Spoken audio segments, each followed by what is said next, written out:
সামাজিক যোগাযোগ মাধ্যমে ভাইরাল হয়েছে বাংলাদেশের পতাকা মাথায় স্যালুট দেওয়া অবস্থায় এক রিকশাওয়ালার ছবি, যেখানে দেশ জুড়ে চলমান উদ্ভূত পরিস্থিতিতে আন্দোলনকারীদের প্রতি সম্মান জানিয়ে তাদেরকে উদ্দেশ্য করে সালাম দিতে দেখা গেছে রিকশা চালককে।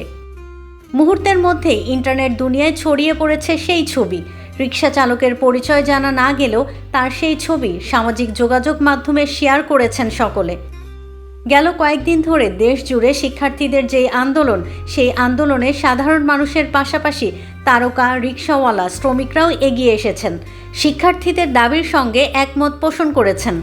এরই মধ্যে ঢাকার এক সড়কে আন্দোলনকারী শিক্ষার্থীদের উদ্দেশ্যে নিজে রিকশায় দাঁড়িয়ে সালাম দিতে দেখা যায় এক রিকশা চালককে। এ সময় তার কপালে বাংলাদেশের পতাকা বেঁধে রাখা ছিল। তার সেই ছবি মুগ্ধ করেছে ওপার বাংলার অভিনেত্রী স্বস্তিকা মুখার্জিকে। নিজ ফেসবুক অ্যাকাউন্টে সেই ছবি শেয়ার করে অভিনেত্রী লিখেছেন, তোমার মনে যে জন আছে আমার মনেও সেজন আছে। বারবার প্রতি বছর এমন ছবি দেখা যায় না, আলে কালে দেখা যায়। এরপর # বাংলাদেশ দিয়ে ভালোবাসার ইমোজি সিম্বল ব্যবহার করেন এই অভিনেত্রী।